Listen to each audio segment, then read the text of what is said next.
ചെറിയ ക്ലാസുകളിൽ പഠിക്കുമ്പോൾ പരീക്ഷാകാലത്ത് അമ്മയോ മുത്തശ്ശിയോ ഒരു പച്ചച്ചാറ് കുടിക്കാൻ തന്നത് ഓർമ്മയുണ്ടോ? ഇത് കുടിച്ചാൽ ബുദ്ധി കൂടും, പഠിച്ചതൊന്നും മറക്കില്ല എന്ന് പറഞ്ഞ് കയ്യിൽ തന്നിരുന്ന ആ ചെടി മറ്റാരുമല്ല, നമ്മുടെ സ്വന്തം മുത്തിൽ അഥവാ കുടങ്ങൾ തന്നെയാണ്.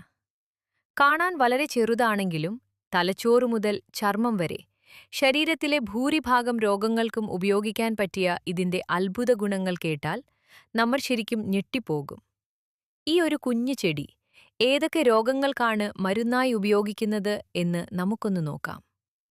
ആയുർവേദ ഗ്രന്ഥങ്ങളിൽ മുത്തിൽ അഥവാ കുടങ്ങൾ പല പേരുകളിൽ അറിയപ്പെടുന്നുണ്ട്. ഈ പേരുകൾ വെറും വിളിപ്പേരുകൾ മാത്രമല്ല. ഈ സസ്യത്തിന്റെ രൂപം, വളരുന്ന സാഹചര്യം, ഔഷധഗുണങ്ങൾ എന്നിവയെക്കുറിച്ചുള്ള സൂചനകളും അവയിൽ ഒളിഞ്ഞിരിപ്പുണ്ട്. ആയുർവേദത്തിൽ മണ്ടൂകപർണി എന്നാണ് മുത്തിൽ പ്രധാനമായും അറിയപ്പെടുന്നത്. മുത്തിലിന്റെ ഏറ്റവും പ്രശസ്തമായ സംസ്കൃത നാമമാണിത്. മണ്ടൂക എന്നാൽ തവള, പർണി എന്നാൽ ഇല. തവളയുടെ കാൽപാദത്തെ ഓർമ്മിപ്പിക്കുന്ന ഇലകൾ ഉള്ളതിനാലാണ് ഇതിന് ആ പേര് ലഭിച്ചതെന്ന് കരുതപ്പെടുന്നു. കൂടാതെ സരസ്വതി എന്നൊരു പേരുകൂടി മുത്തിലിനുണ്ട്. ഓർമ്മശക്തിയും ബുദ്ധിശക്തിയും വർദ്ധിപ്പിക്കാൻ സഹായിക്കുന്ന ഒരു മികച്ച ഔഷധമായി ആയുർവേദം മുത്തിലിനെ കണക്കാക്കുന്നതുകൊണ്ടാണ് വിദ്യയുടെയും ജ്ഞാനത്തിന്റെയും ദേവതയായ സരസ്വതി ദേവിയുടെ പേരുമായി ഈ സസ്യം ബന്ധിപ്പിക്കപ്പെട്ടിരിക്കുന്നത്. ആയുർവേദത്തിൽ കുടങ്ങലിനെ രസായനി എന്നാണ് വിശേഷിപ്പിക്കുന്നത്. ലളിതമായി പറഞ്ഞാൽ നമ്മുടെ ശരീരത്തിലെ കോശങ്ങളെയെല്ലാം പുതുക്കിപ്പണിത് എപ്പോഴും നല്ല യൗവനവും ആരോഗ്യവും നിലനിർത്താൻ സഹായിക്കുന്ന ഔഷധങ്ങളെയാണ് രസായനികൾ എന്ന് വിളിക്കുന്നത്. ഒരു പഴയ യന്ത്രം അഴിച്ചു പണിത് സർവീസ് ചെയ്ത് പുതിയതുപോലെ ആക്കുന്നതുപോലെ നമ്മുടെ ശരീരത്തെയും മനസ്സിനെയും വീണ്ടും ഉഷാറാക്കി മാറ്റുന്ന പ്രകൃതിയുടെ ടോണിക്കാണിത്. ചർമ്മത്തിലെ ചുളിവുകൾ മാറ്റി പ്രായമാകുന്നതിന്റെ ലക്ഷണങ്ങളെ തടയാനും ശരീരത്തിന്റെ രോഗപ്രതിരോധ ശേഷി ഒന്നിനൊന്ന് വർദ്ധിപ്പിക്കാനും രസായനികൾക്ക് പ്രത്യേക കഴിവുണ്ട്. ആയുർവേദത്തിലെ ഏറ്റവും പ്രധാനപ്പെട്ട ഗ്രന്ഥങ്ങളിലൊന്നായ ചരക സംഹിതയിൽ മുത്തിലിനെ വെറുമൊരു രസായനമെന്നല്ല, മറിച്ച് ഒരു മേധ്യരസായനം എന്നാണ് വിശേഷിപ്പിക്കുന്നത്. ഓർമ്മശക്തി, ബുദ്ധിശക്തി, ധാരണാശക്തി, ഏകാഗ്രത എന്നിവയെ പിന്തുണയ്ക്കുന്ന ഔഷധങ്ങളെയാണ് ആയുർവേദം മേധ്യരസായനങ്ങൾ എന്ന് വിളിക്കുന്നത്. അതുകൊണ്ടുതന്നെ പഠനശേഷിയും മാനസിക വ്യക്തതയും മെച്ചപ്പെടുത്താൻ സഹായിക്കുന്ന ഔഷധമായി മുത്തിലിന് ആയുർവേദത്തിൽ പ്രത്യേക സ്ഥാനമുണ്ട്. പഠിക്കുന്ന കാര്യങ്ങൾ എളുപ്പത്തിൽ ഗ്രഹിക്കാനും ഓർമ്മയിൽ നിലനിർത്താനുമുള്ള മാനസിക ശേഷിയെ ഇത് പിന്തുണയ്ക്കുമെന്ന് ആയുർവേദം കണക്കാക്കുന്നു. അതുകൊണ്ടാണ് പണ്ടുകാലത്ത് പരീക്ഷാകാലങ്ങളിൽ കുട്ടികൾക്ക് മുത്തിലിന്റെ നീര് ചെറിയ അളവിൽ നെയ്യിലോ വെണ്ണയിലോ ചേർത്ത് നൽകുന്ന പതിവുണ്ടായിരുന്നത്. മാനസിക സമ്മർദ്ദം, അമിത ഉത്കണ്ഠ, ഏകാഗ്രതക്കുറവ് തുടങ്ങിയ സാഹചര്യങ്ങളിൽ മനസ്സിനെ ശാന്തമാക്കാൻ സഹായിക്കുന്ന ഔഷധമായും മുത്തിലിനെ ആയുർവേദം വിശേഷിപ്പിക്കുന്നു. കുടങ്ങൽ നീര് പാലിൽ ചേർത്ത് ഉപയോഗിക്കുന്ന പ്രയോഗങ്ങളും പാരമ്പര്യ ചികിത്സാരീതികളിൽ കാണപ്പെടുന്നുണ്ട്. ആയുർവേദത്തിൽ കുടങ്ങലിനെ സ്വര്യ എന്നും വിശേഷിപ്പിക്കാറുണ്ട്. നമ്മുടെ ശബ്ദത്തിന് നല്ല തെളിച്ചവും മധുരവും ഗാംഭീര്യവും നൽകാനും തൊണ്ടയിലെ അസ്വസ്ഥതകൾ മാറ്റാനും സഹായിക്കുന്ന ഔഷധങ്ങളെയാണ് ആയുർവേദത്തിൽ സ്വര്യ ഔഷധങ്ങൾ എന്ന് വിളിക്കുന്നത്. എപ്പോഴും തൊണ്ട അനക്കി സംസാരിക്കേണ്ടി വരുന്ന പാട്ടുകാർക്കും അധ്യാപകർക്കും പ്രസംഗകർക്കുമൊക്കെ ശബ്ദം കേടാകാതെ സൂക്ഷിക്കാൻ ഇത് വളരെ നല്ലതാണ്. കുട്ടികളിൽ കാണുന്ന വിക്കും സംസാര വൈകല്യങ്ങളും മാറാൻ പണ്ടുകാലം മുതൽക്കേ കുടങ്ങൽ നീര് നൽകി വന്നിരുന്നതിന്റെ പ്രധാന കാരണവും ഈയൊരു ഗുണം തന്നെയാണ്. ബുദ്ധിക്കും ശബ്ദത്തിനും മാത്രമല്ല, ആയുർവേദത്തിൽ കുടങ്ങലിനെ വർണ്യ എന്നും വിശേഷിപ്പിക്കാറുണ്ട്.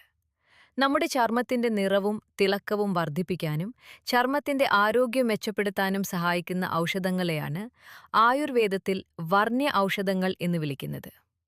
ഇനി ചർമ്മ സംരക്ഷണത്തിന്റെയും ചർമ്മകാന്തിയുടെയും കാര്യം പറയുമ്പോഴാണ് നമ്മൾ ഏറ്റവും കൂടുതൽ ഞെട്ടുക. ഇൻസ്റ്റഗ്രാമിലോ യൂട്യൂബിലോ സ്കിൻ കെയർ വീഡിയോകൾ കാണുന്നവരാണെങ്കിൽ നിങ്ങൾ സീക്ക ക്രീം, സീക്ക സിറം എന്നൊക്കെ തീർച്ചയായും കേട്ടിട്ടുണ്ടാകും. പ്രത്യേകിച്ച് കൊറിയൻ ബ്യൂട്ടി പ്രൊഡക്റ്റുകളിൽ ഇപ്പോൾ ഏറ്റവും കൂടുതൽ കേൾക്കുന്ന പേരുകളിൽ ഒന്നാണ് ഈ സീക്ക.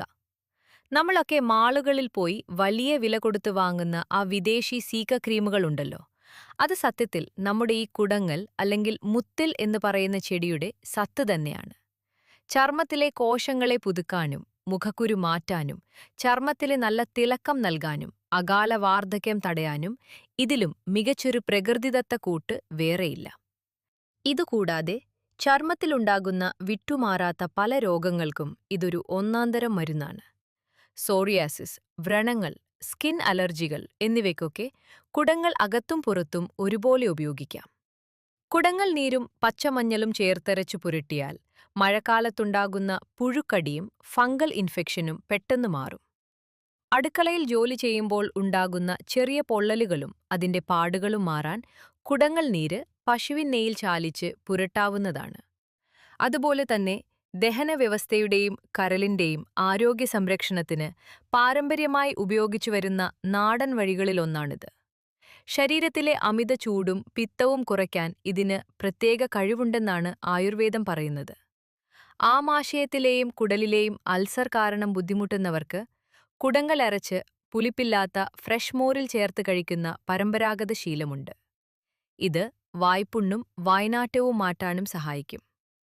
കരളിന്റെ പ്രവർത്തനം മെച്ചപ്പെടുത്താനും മഞ്ഞപ്പിത്തം പോലുള്ള രോഗങ്ങൾ പെട്ടെന്ന് ശമിക്കാനും കീഴാർനെല്ലി, പച്ചമഞ്ഞൾ എന്നിവയ്ക്കൊപ്പം കുടങ്ങൾ ചേർത്ത് കഴിക്കാറുണ്ട്. ദിവസവും ഇതിന്റെ 2-3 ഇല പച്ചയ്ക്ക് ചവച്ചു കഴിക്കുന്നത് കരളിന്റെ ആരോഗ്യം നിലനിർത്താൻ ഏറെ നല്ലതാണ്. ഇനി ശ്വാസകോശ സംബന്ധമായ അസുഖങ്ങൾ നോക്കുകയാണെങ്കിൽ സാധാരണമായ ചുമ, നെഞ്ചിലെ കഫക്കെട്ടു തുടങ്ങിയ അസ്വസ്ഥതകൾക്ക് കുടങ്ങൾ നീര് ചെറുചൂടുള്ള പാലിൽ ചേർത്ത് കഴിക്കുന്നത് മികച്ചൊരാശ്വാസമാണ്. എല്ലാ ദിവസവും രാവിലെ 3 കുടങ്ങളിലെയും 3 കുരുമുളകും ഒന്നിച്ച് ചവച്ചരച്ച് കഴിക്കുന്നത് വിട്ടുമാറാത്ത അലർജി തുമ്മലുകൾക്ക് ശമനമേകും. ഇതുകൂടാതെ രക്തസമ്മർദ്ദം ക്രമമായി നിലനിർത്താനും ഹൃദയാരോഗ്യത്തെ പിന്തുണയ്ക്കാനും ഇത് സഹായിക്കുമെന്നാണ് പരമ്പരാഗത വിശ്വാസം. കഠിനമായ തലവേദന അല്ലെങ്കിൽ മൈഗ്രെയിൻ പോലുള്ള അസ്വസ്ഥതകൾക്ക് ഇതിന്റെ നീര് കാലിന്റെ തള്ളവിരലിലെ നഖത്തിലൊഴിക്കുന്ന പഴയൊരു നാട്ടുവിദ്യ കൂടിയുണ്ട്. മുടികൊഴിച്ചിൽ കുറയ്ക്കാനും കണ്ണിന്റെ ആരോഗ്യത്തെ പിന്തുണയ്ക്കാനും ഇതിന്റെ നീര് വെളിച്ചെണ്ണയിൽ കാച്ചി തലയിൽ തേക്കുന്ന ശീലവുമുണ്ട്. കുടങ്ങളിന്റെ ഔഷധഗുണങ്ങൾ പ്രയോജനപ്പെടുത്തി ആയുർവേദത്തിൽ നിരവധി മരുന്നുകൾ തയ്യാറാക്കുന്നുണ്ട്. അതിൽ പ്രധാനപ്പെട്ടത് ബ്രഹ്മരസായനമാണ്. ശരീരത്തിന്റെയും മനസ്സിന്റെയും ആരോഗ്യം ഒരുപോലെ സംരക്ഷിക്കാൻ സഹായിക്കുന്ന മികച്ചൊരു ഔഷധമാണിത്. ബുദ്ധിശക്തിയും ഓർമ്മശക്തിയും വർദ്ധിപ്പിക്കാനും മാനസിക സമ്മർദ്ദം കുറയ്ക്കാനും അകാലനര, മുടികൊഴിച്ചിൽ എന്നിവ തടയാനും ഇതുപയോഗിക്കുന്നു. ചർമ്മത്തിലെ ചുളിവുകൾ മാറ്റി യുവത്വം നിലനിർത്താൻ ഇതിന് പ്രത്യേക കഴിവുണ്ട്. കേരളത്തിന്റെ ഔഷധഭക്ഷണ പാരമ്പര്യത്തിൽ കർക്കടക മാസത്തിന് വളരെ പ്രത്യേകത നിറഞ്ഞ ഒരു സ്ഥാനമാണുള്ളത്. മഴക്കാലത്ത് ശരീരാരോഗ്യം സംരക്ഷിക്കുന്നതിനായി തയ്യാറാക്കുന്ന കർക്കടക കഞ്ഞിയിലും പത്തിലത്തോരനിലും ഉപയോഗിക്കുന്ന പ്രധാന ഔഷധസസ്യങ്ങളിലൊന്നാണ് മുത്തിൽ അഥവാ കുടങ്ങൾ. പരമ്പരാഗതമായി ഉപയോഗിച്ചുവരുന്ന പത്തിലകളിൽ മുത്തിലിന് വലിയ പ്രാധാന്യമുണ്ട്. താള്, തകര, തഴുതാമ, ചെറൂള തുടങ്ങിയ ഔഷധസസ്യങ്ങൾക്കൊപ്പം മുത്തിലും ഈ കൂട്ടത്തിൽ പ്രധാനമായി ഉൾപ്പെടുന്നു. മഴക്കാലത്ത് ശരീരബലം നിലനിർത്താനും രോഗപ്രതിരോധ ശേഷിയെ പിന്തുണയ്ക്കാനും പൊതുവായ ആരോഗ്യം സംരക്ഷിക്കാനുമാണ് ഈ ഔഷധസസ്യങ്ങൾ ഭക്ഷണത്തിന്റെ ഭാഗമാക്കിയിരുന്നത്. പ്രത്യേകിച്ച് ഓർമ്മശക്തിക്കും മാനസികാരോഗ്യത്തിനും ഗുണം ചെയ്യുമെന്ന പരമ്പരാഗത വിശ്വാസം കാരണം മുത്തിലിന് പത്തിലകളിൽ ഒരു സവിശേഷ സ്ഥാനം തന്നെയുണ്ട്. ഇന്നും കേരളത്തിലെ പല വീടുകളിലും കർക്കടക മാസത്തിൽ തയ്യാറാക്കുന്ന ഔഷധക്കഞ്ഞികളിലും പത്തില വിഭവങ്ങളിലുമെല്ലാം മുത്തിൽ ഉൾപ്പെടുത്തുന്ന നാടൻ പതിവ് തെറ്റാതെ തുടരുന്നുണ്ട്. കുടങ്ങൾ തികച്ചും സുരക്ഷിതമാണെങ്കിലും ചെറിയൊരു കാര്യം നമ്മൾ ശ്രദ്ധിക്കണം കേട്ടോ. ഇത് ശരീരത്തിന് നല്ല തണുപ്പ് നൽകുന്ന ഒന്നായതുകൊണ്ട് അമിതമായ അളവിൽ ഉപയോഗിച്ചാൽ തലവേദനയോ മയക്കമോ തോന്നാം. അതുകൊണ്ട് ഉറക്ക ഗുളിക കഴിക്കുന്നവരും ഗർഭിണികളും ഡോക്ടറുടെ നിർദ്ദേശപ്രകാരം മാത്രം ഇത് ഉള്ളിൽ കഴിക്കുക. ഇതൊക്കെ എങ്ങനെയാണ് വീട്ടിൽ കൃത്യമായ അളവിൽ തയ്യാറാക്കേണ്ടത് എന്ന് നമ്മുടെ പുതിയ ബ്ലോഗ് പോസ്റ്റിൽ ഞാൻ വിശദമായി എഴുതിയിട്ടുണ്ട്. ലിങ്ക് താഴെ ആദ്യത്തെ കമന്റിൽ കൊടുക്കാം. ലിങ്ക് കിട്ടാത്തവർ താഴെ ലിങ്ക് എന്ന് കമന്റ് ചെയ്താൽ ഞാൻ നേരിട്ട് വന്ന് ലിങ്ക് തരുന്നതായിരിക്കും.